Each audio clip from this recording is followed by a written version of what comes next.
President Trump is now up to more than 70 executive orders.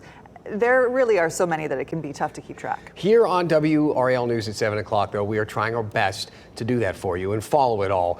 So it's time once again for one of our newest segments. Order up! That's right. The White House has put out so many executive orders that some do feel like maybe there's something you would find in your spam folder, like Order 14189. That's a pretty good example. Not so much an executive order as it is more of an evite, or an EO-vite, you could say. It says the government will provide, quote, a grand celebration worthy of the momentous occasion of the 250th anniversary of American independence on July 4th, 2026. Order 14208. It goes after paper straws. It bans the federal government from buying them, and it instructs agencies to end policies against plastic straws. So maybe you find those orders important, yeah, but maybe you don't. Tonight, we're not digging into the details of these ideas. Many of you sent us a lot of emails asking about the very fundamentals behind these executive orders. You know, how do they work? How did they start?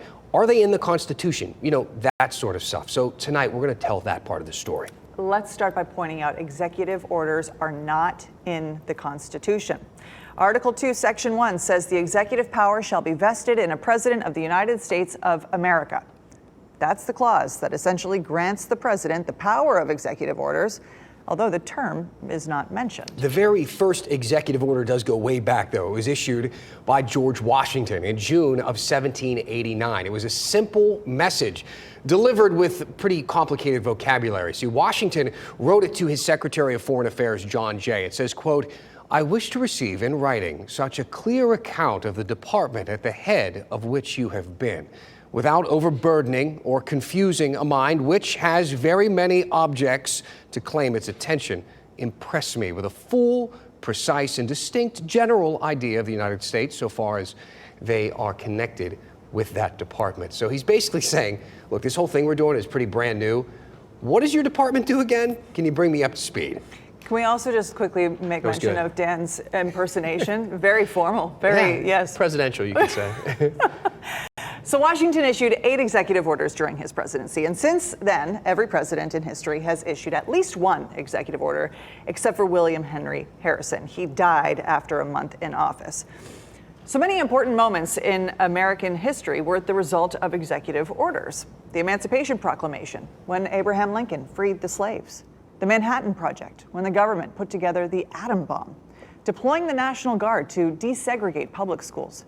That was a direct result of Brown versus Board of Education. We can keep going. The creation of the Peace Corps, the creation of the Department of Homeland Security after 9/11. There are so many examples of this. The problem, though, with executive orders is their power can be kind of flimsy. You know, after all, a new president could come in and then just revoke the ones that the previous one did. We see that happen so often. We've already seen the Uno reverse card quite a few times. One of President Trump's executive orders revokes more than 70 Biden-era executive orders. A handful of those Biden orders revoked about 20 orders from Trump's first term. It's head spinning. Can you keep up? I can't. Just to set that straight, that means that the next president after Donald Trump could do a reversal to the reversal of those reversals. That's what we have seen happen. Now, orders can also be reversed by Congress. Federal courts can block them. We've seen this a lot lately, too. Here's a list of some of the hot-button executive orders and where they stand right now. 1, suspension of refugee programs, blocked by a federal judge. Elimination of DEI programs, paused by a federal court. Restrictions on gender-affirming care, temporarily blocked. Also, the suspension of asylum, that's on hold. Ending birthright citizenship, that's been blocked. Meanwhile, some of these orders have gone through, like the USAID cuts or DOJ's deferred resignation program. Those are just a handful of what we've seen so far. You also got the TikTok ban, pulling out of the WHO, border security measures, and an assessment of FEMA, ending vaccine mandates, the opioid crisis, censorship, gun rights, IVF. There is a bunch of stuff that most people would say might seem a little bit more important than the type of straws that you use at McDonald's. So let's wrap this up by going back to that very first executive order that Dan was talking about from George Washington. When he requested that information from the Secretary of Foreign Affairs, he said Do it, quote, without overburdening or confusing a mind which has very many objects to claim its attention. First of all, I just love the way they said, I'm busy back then.